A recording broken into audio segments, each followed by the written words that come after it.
만약 오늘이 당신의 마지막 날이라면 마지막 순간 딱 떠오르는 하나님의 말씀이 있으신가요? 우리는 언젠가 이 땅을 떠나야 합니다. 누구도 예외가 없습니다. 하지만 떠나는 그 순간 우리를 지탱해 줄 하나님의 말씀이 가슴속에 남아있다면 얼마나 든든할까요? 저는 성경을 매일 하루에 한두 시간 읽습니다. 성경 10번 이상 읽으면서 인생의 마지막 순간이 다가올 때 나에게 힘이 되어줄 수 있는 정말로 가슴 깊이 남는 하나님의 말씀들이 있었습니다. 수천 개의 성경 구절 중에서 단 7구절. 이 7가지 구절의 하나님 말씀은 어떤 상황에서도 우리의 영혼을 붙잡아주는 생명의 말씀일 거라 확신합니다. 이제 저는 여러분께 묻고 싶습니다. 당신은 죽기 전에 꼭 붙잡아야 할 말씀을 가슴속에 새기고 있으십니까? 우리는 교회를 다니고 성경을 읽고 하나님께 기도드리지만 마지막 순간 우리의 심장을 울리는 말씀 한 구절이 없으시다면 여러분은 인생의 가장 중요한 것을 놓치고 있는지도 모릅니다. 끝까지 함께 하세요. 저는 오늘 죽기 전에 꼭 읽어봐야 할 7가지 말씀을 나누려 합니다. 그리고 이 말씀을 통해 하나님께서 여러분에게 무엇을 말씀하고 계신지 깊이 깨닫게 되실 겁니다. 또한 여러분들이 가슴속에 새기고 있는 하나님의 말씀, 성경 구절을 댓글로 함께 공유해 주세요. 그럼 이제 함께 시작해 볼까요? 갈라디아서 2장 20절. 내가 그리스도와 함께 십자가에 못 박혔나니 그런즉 이제는 내가 사는 것이 아니요 오직 내 안에 그리스도께서 사시는 것이라. 이제 내가 육체 가운데 사는 것은 나를 사랑하사 나를 위하여 자기 자신을 버리신 하나님의 아들을 믿는 믿음 안에서 사는 것이라. 갈라디아서 2장 20절은 사도 바울이 갈라디아 교회 성도들에게 신앙의 본질을 설명하면서 한 고백입니다. 갈라디아 교회는 당시 유대 율법주의자들의 가르침과 복음의 본질 사이에서 혼란을 겪고 있었습니다. 일부 유대인들은 예수 그리스도를 믿어도 여전히 율법을 지켜야 구원을 얻는다고 주장했지만 바울은 이것이 복음을 왜곡하는 것이라며 강하게 반박했습니다. 바울 자신의 신앙적 정체성과 구원의 본질을 가장 강력하게 설명하는 구절 중 하나로 옛 자아의 죽음과 그리스도 안에서의 새로운 삶을 강조합니다. 이 구절에서 바울은 자기 자신이 그리스도와 함께 십자가에 못 박혔다고 말합니다. 이는 단순히 종교적 표현이 아니라 신앙인의 정체성이 완전히 변화되었음을 의미합니다. 내가 그리스도와 함께 십자가에 못 박혔나니 이는 우리의 옛 본성이, 즉 죄된 자아가 예수님의 십자가 사건과 함께 죽었음을 의미합니다. 믿는 자는 더 이상 자기 자신의 욕망이나 죄의 본성에 따라 살아가는 것이 아니라 예수님과 연합된 새로운 피조물이 됩니다. 이제는 내가 사는 것이 아니요 오직 내 안에 그리스도께서 사시는 것이라. 신앙인은 단순히 죄에서 해방된 것이 아니라 그리스도의 삶이 자신의 삶 속에서 나타나야 합니다. 즉, 신앙인은 자신의 뜻대로 사는 것이 아니라 예수님의 뜻을 따라 사는 사람들입니다. 이제 내가 육체 가운데 사는 것은 나를 사랑하사 나를 위하여 자기 자신을 버리신 하나님의 아들을 믿는 믿음 안에서 사는 것이라. 우리의 삶은 여전히 육신을 가지고 있지만 삶의 방식은 완전히 바뀌었습니다. 이제 우리의 삶은 예수님을 믿는 믿음을 기반으로 한 삶이 되어야 합니다. 이 말씀은 현대를 살아가는 우리에게도 강력한 도전이 됩니다. 우리가 세상 속에서 살아가지만 우리의 정체성은 더 이상 세상의 가치관에 따라 움직이는 존재가 아닙니다. 우리가 직장에서, 가정에서, 일상에서 살아갈 때 그리스도가 내 안에서 살아계신다는 사실을 기억해야 합니다. 삶의 목적이 나 자신이 아니라 예수님의 뜻을 따르는 삶이어야 합니다. 빌립보서 4장 6, 7절. 아무것도 염려하지 말고 다만 모든 일에 기도와 간구로 너희 구할 것을 감사함으로 하나님께 아뢰라. 그리하면 모든 지각에 뛰어난 하나님의 평강이 그리스도 예수 안에서 너희 마음과 생각을 지키시리라. 빌립보서는 사도 바울이 감옥에서 빌립보 교회에 보낸 편지입니다. 바울은 이 편지를 통해 기쁨과 감사 그리고 신앙의 본질을 강조했습니다. 특히 빌립보 교회는 바울과 깊은 관계가 있었고 바울의 사역을 적극적으로 지원하던 교회였습니다. 당시 빌립보 성도들은 외부의 핍박과 내부적인 어려움으로 인해 두려움과 염려를 느끼고 있었습니다. 이런 상황에서 바울은 그들에게 아무것도 염려하지 말라고 권면하며 하나님께 기도와 간구로 모든 것을 맡기라고 강조합니다. 바울 자신도 감옥이라는 극한의 상황 속에서도 평안을 유지하고 있었으며 그는 그 비결을 빌립보 성도들과 나누고자 했습니다. 이 구절은 단순한 위로의 말이 아니라 그리스도인의 삶 속에서 염려를 극복하는 실제적인 방법을 가르쳐 줍니다. 아무것도 염려하지 말고. 인간은 본능적으로 걱정하는 존재입니다. 우리는 미래에 대한 불확실성, 재정적 문제, 건강 문제, 인간관계 등 수많은 문제로 인해 염려합니다. 그러나 바울은 아무것도 염려하지 말라고 단언합니다. 이는 문제가 존재하지 않는다는 뜻이 아니라 그 문제를 하나님께 맡기라는 의미입니다. 다만 모든 일에 기도와 간구로. 기도는 단순한 형식적인 행위가 아닙니다. 하나님과의 깊은 대화이며 우리의 모든 것을 하나님께 맡기는 신앙의 표현입니다. 여기서 기도는 하나님과의 교제를 의미하며 간구는 우리의 필요를 하나님께 간구하는 것을 뜻합니다. 너희 구할 것을 감사함으로 하나님께 아뢰라. 우리의 기도는 불평이 아니라 감사로 가득 차야 합니다. 하나님께 기도할 때 이미 베푸신 은혜를 기억하며 감사하는 태도를 가져야 합니다. 또한 응답이 늦어질지라도 하나님께서 가장 선한 길로 인도하실 것을 믿고 감사해야 합니다. 그리하면 모든 지각에 뛰어난 하나님의 평강이, 인간의 이성으로 이해할 수 없는 하나님의 평강이 주어진다고 약속합니다. 세상이 주는 평안은 환경이 좋아질 때 누리는 평안이지만 하나님의 평강은 환경과 상관없이 주어지는 초월적인 평안입니다. 그리스도 예수 안에서 너희 마음과 생각을 지키시리라. 여기서 마음과 생각은 우리의 감정과 사고방식을 의미합니다. 우리는 상황 때문에 불안해진 것이 아니라 우리의 생각과 마음이 불안하기 때문에 염려합니다. 그러나 하나님께서 우리의 마음과 생각을 보호하시고 지키신다면 우리는 어떤 상황 속에서도 평안을 누릴 수 있습니다. 고린도전서 10장 13절. 사람이 감당할 시험 밖에는 너희에게 당한 것이 없나니 오직 하나님은 미쁘사 너희가 감당하지 못할 시험 당함을 허락하지 아니하시고 시험 당할 즈음에 또한 피할 길을 내사 너희로 능히 감당하게 하시느니라. 고린도전서는 바울이 고린도 교회에 보낸 편지로 교회 내에서 발생한 여러 문제들, 분열, 부도덕한 행위, 우상 숭배, 시험과 유혹 등에 대해 권면하는 내용을 담고 있습니다. 고린도 교회 성도들은 우상 숭배 문화가 가득한 도시에서 신앙을 지키며 살고 있었습니다. 그러나 이들은 여러 가지 유혹과 시험에 쉽게 빠지곤 했습니다. 이에 바울은 성도들이 시험을 받을 때 어떻게 해야 하는지 가르치며 하나님께서 반드시 피할 길을 마련해 주신다고 위로합니다. 사람이 감당할 시험 밖에는 너희에게 당한 것이 없나니. 우리가 겪는 시험은 특별하거나 이상한 것이 아닙니다. 우리 모두가 겪는 인간적인 시험이며 하나님께서 감당할 수 있도록 허락하신 것입니다. 오직 하나님은 미쁘사, 미쁘다는 말은 신실하시고 변함이 없다는 뜻입니다. 즉, 하나님은 우리를 결코 버리지 않으시며 신실하게 인도하시는 분입니다. 너희가 감당하지 못할 시험 당함을 허락하지 아니하시고 하나님은 우리가 감당할 수 없는 시험을 절대 허락하지 않으십니다.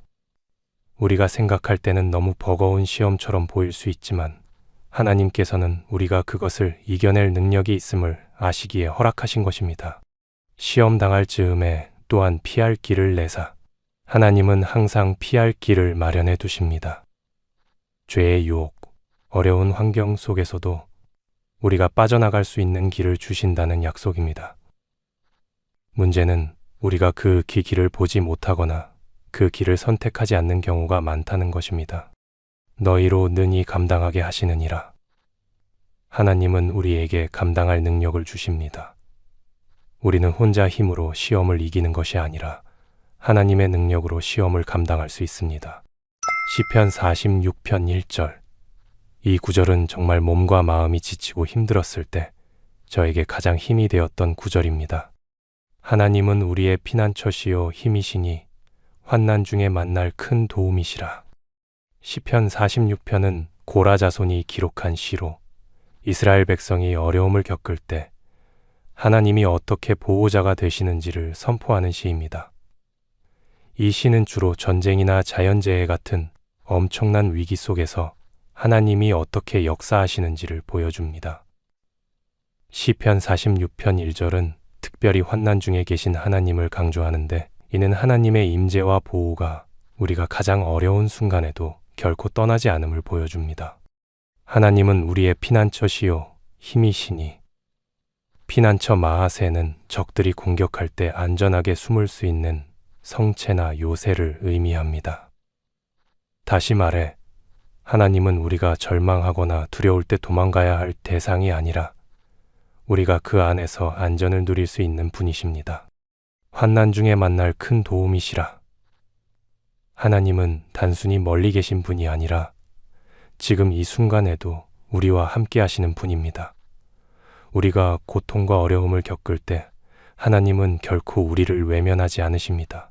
어려움이 닥쳤을 때 나는 먼저 하나님을 찾는가? 아니면 세상의 방법을 먼저 찾는가? 경제적 어려움, 건강 문제, 인간관계에서 어려움을 겪을 때 하나님을 우리의 피난처로 삼아야 합니다. 하나님을 단순히 기도할 대상이 아니라 실제로 우리의 삶을 보호하시고 인도하시는 분으로 믿어야 합니다. 환난이 닥쳤을 때 하나님을 먼저 찾는 것이 우리의 본능이 되어야 합니다. 요한계시록 21장 4절, 모든 눈물을 그 눈에서 닦아주시니 다시는 사망이 없고 애통하는 것이나 곡하는 것이나 아픈 것이 다시 있지 아니하리니 처음 것들이 다 지나갔음이라.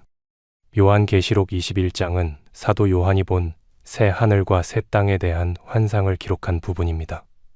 이 장에서는 하나님의 완전한 나라가 이루어지고 모든 고통과 슬픔이 사라질 것을 선포합니다. 이 말씀은 특별히 세상의 고난 속에서 믿음을 지키는 성도들에게 위로를 주는 메시지입니다. 모든 눈물을 그 눈에서 닦아주시니, 하나님께서 친히 우리의 눈물을 닦아주신다는 표현은 하나님이 우리의 고통을 무시하지 않으시고 직접 위로하신다는 의미입니다.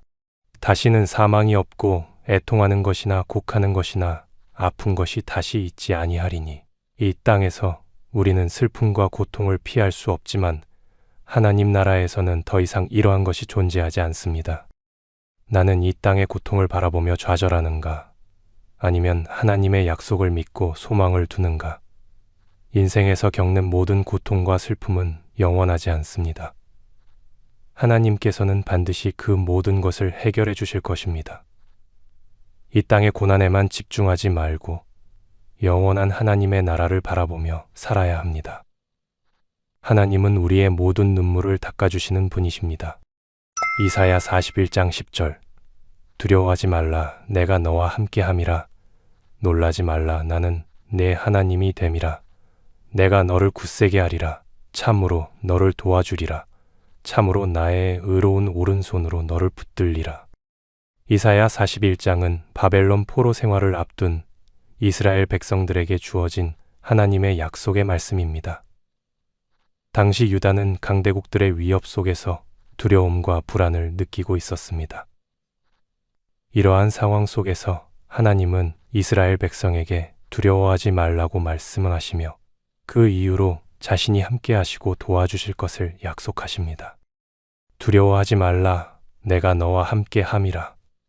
하나님께서 함께 하신다는 확신이 있기에 두려움을 떨칠 수 있습니다. 우리는 세상의 어려움 앞에서 두려워할 때가 많지만 하나님의 임재를 믿는다면 어떤 상황에서도 평안을 가질 수 있습니다. 나는 네 하나님이 됨이라. 이는 하나님께서 우리와 언약을 맺으시고 변함없이 보호하신다는 약속입니다. 하나님은 단순한 창조주가 아니라 우리의 삶을 직접 인도하시는 분입니다. 내가 너를 굳세게 하리라. 우리의 연약함을 아시고 하나님께서 친히 힘을 더해 주신다는 뜻입니다. 나의 의로운 오른손으로 너를 붙들리라. 성경에서 오른손은 능력과 권능을 상징합니다. 하나님은 공의로우신 분이기에 결코 우리를 불의하게 버리지 않으시며 끝까지 지켜주십니다. 두려운 상황 속에서 하나님의 보호하심을 믿고 나아가야 합니다. 하나님이 나와 함께 하신다는 사실을 늘 기억하며 담대함을 가질 수 있습니다. 어려움 속에서도 하나님께서 우리의 손을 붙잡고 계신다는 믿음이 필요합니다.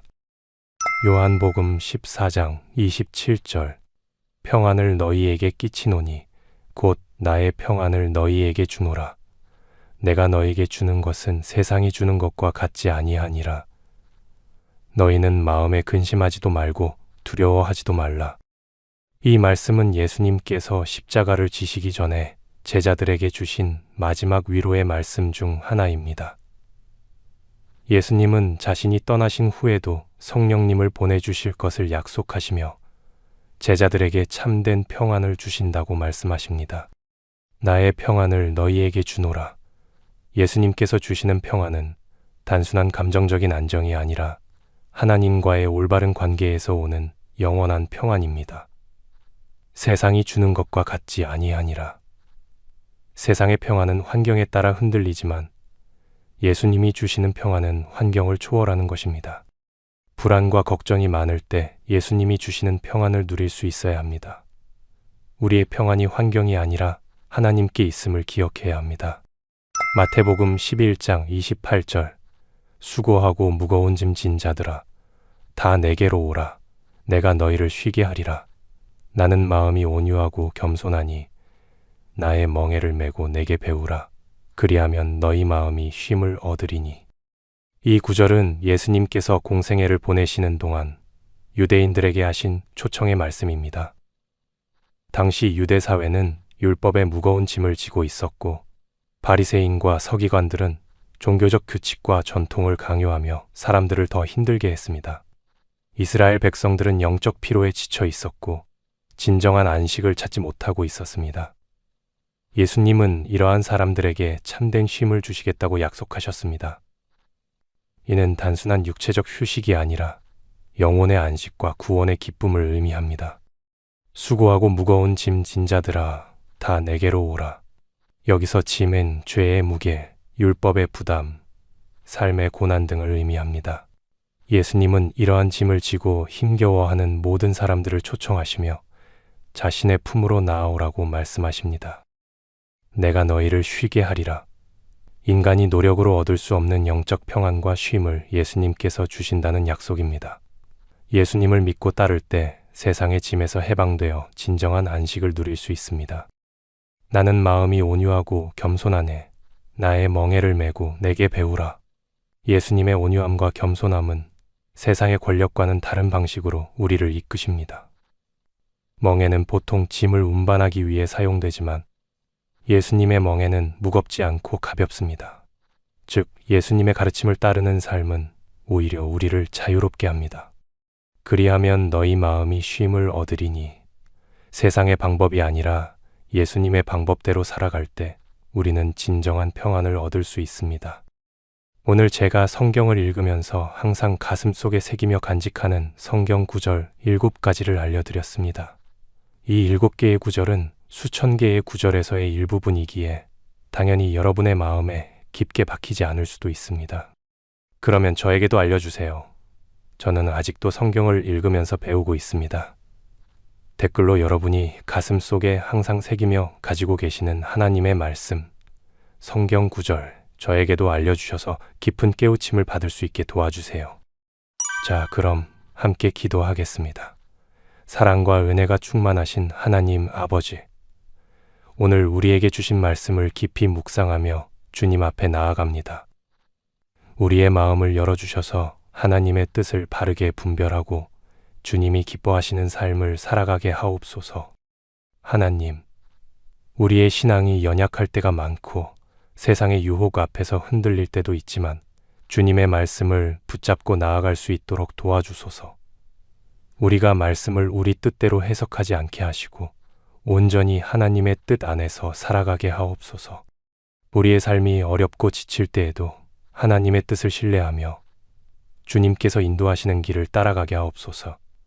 우리의 생각과 감정을 내려놓고 오직 하나님의 말씀과 성령의 인도하심을 따르게 하옵소서.